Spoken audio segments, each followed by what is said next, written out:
Assalamualaikum warahmatullahi wabarakatuh. Perkenalkan, nama saya Angelika Pija Putri dari kelas 4E dengan NPM 204240135. Di sini saya akan menjelaskan tentang elemen kurikulum 2013 dan kurikulum merdeka, serta standar kompetensi lulusan, standar isi, zonasi, dan domisili.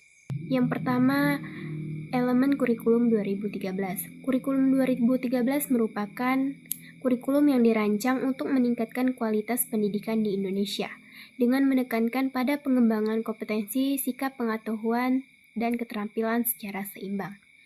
Kurikulum ini menekankan pembelajaran yang aktif, kreatif, dan berpusat pada peserta didik. Elemen utama dalam kurikulum 2013 meliputi beberapa komponen. Yang pertama, kompetensi inti. Kompetensi inti merupakan gambaran umum mengenai kemampuan yang harus dimiliki oleh peserta didik pada setiap jenjang kelas. Kompetensi inti menjadi pengikat bagi berbagai kompetensi dasar dalam setiap mata pelajaran. Kompetensi inti terdiri dari 4 aspek. Yang pertama, sikap spiritual, yang kedua sikap sosial, yang ketiga pengetahuan, dan yang terakhir keterampilan.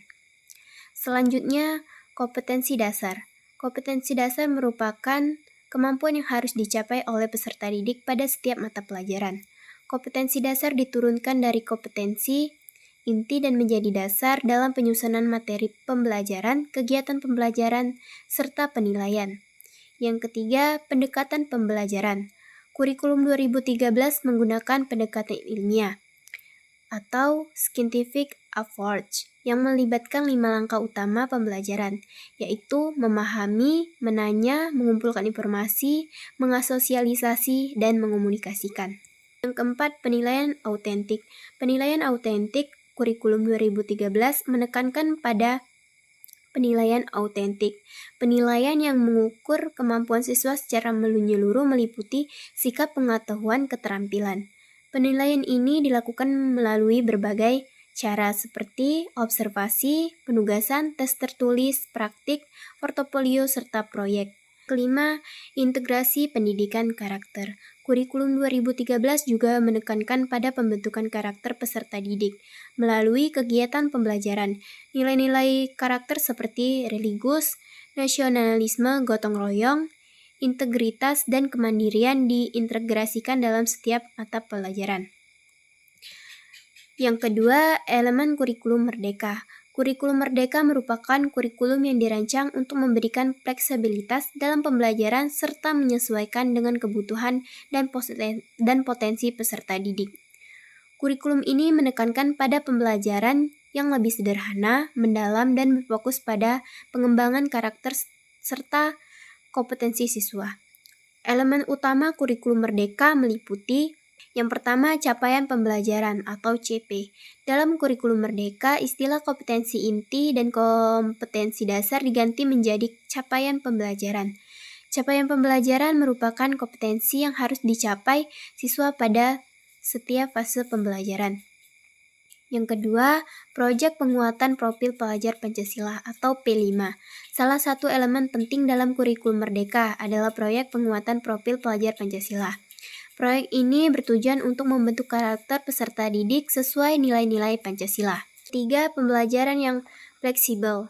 Kurikulum merdeka memberikan kebebasan guru untuk mengembangkan pembelajaran sesuai dengan kebutuhan siswa. Guru dapat menyesuaikan metode, strategi, serta materi pembelajaran agar lebih relevan dengan kondisi peserta didik. Yang keempat, diferensiasi pembelajaran merupakan pendekatan yang menyesuaikan pembelajaran dengan kemampuan, minat, dan kebutuhan belajar siswa.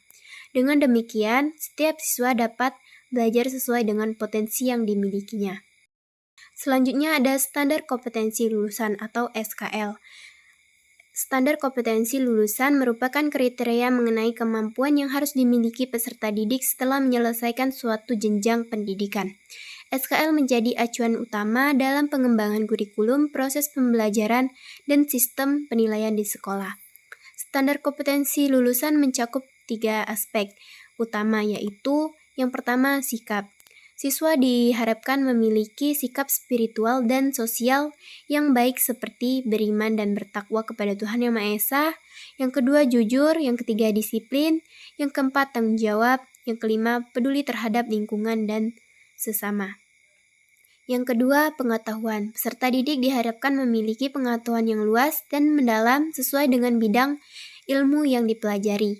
Yang ketiga, keterampilan. Peserta didik diharapkan mampu menerapkan pengetahuan dalam bentuk keterampilan seperti berpikir kritis, kreatif, dan mampu memecahkan masalah.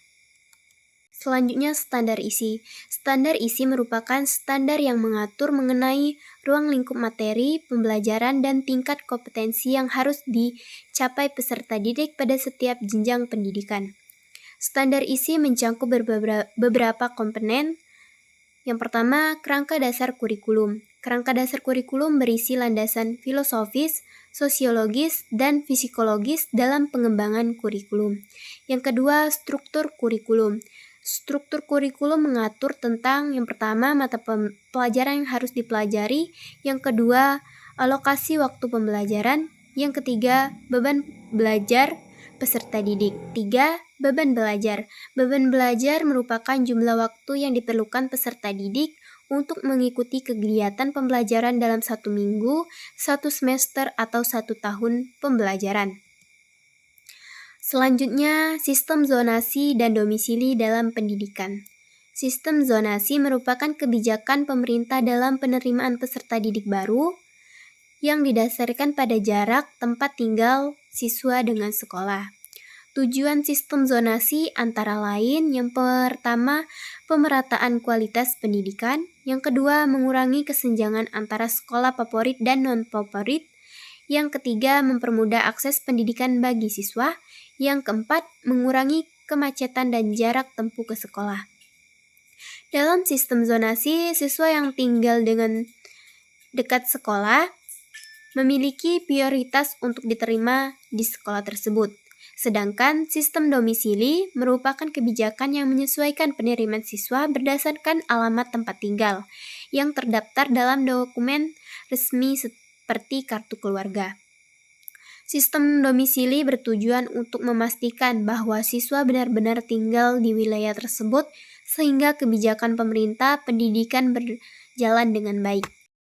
Itulah materi yang dapat saya sampaikan. Jika ada kesalahan, saya mohon maaf. Saya akhiri. Wassalamualaikum warahmatullahi wabarakatuh.